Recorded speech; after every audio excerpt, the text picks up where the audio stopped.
समोर आम्ही जो काही 20 तारखेला आमच्या वकील संघातील सदस्य ॲडव्होकेट आपसिंग वडवी यांच्यावर बेकायदेशीर जमाव जमवून ज्या उपद्रवी लोकांनी कोर्टाच्या परिसरामध्ये एक कायद्याविरुद्ध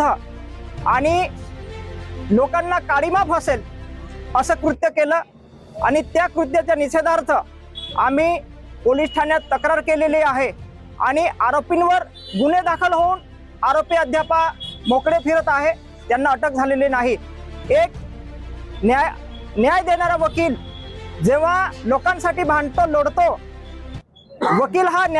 आपल्या समाजाचा मुख्य घटक आहे आणि त्या मुख्य घटकावर असा जमाव जमवून हल्ला करत असेल, त्याच्यावर जीवघेणा हल्ला होत असेल आणि त्याला जीवे ठार मारण्याचा प्रयत्न करत असेल तर ही अत्यंत निंदनीय आणि दुर्दैवी बाब आहे।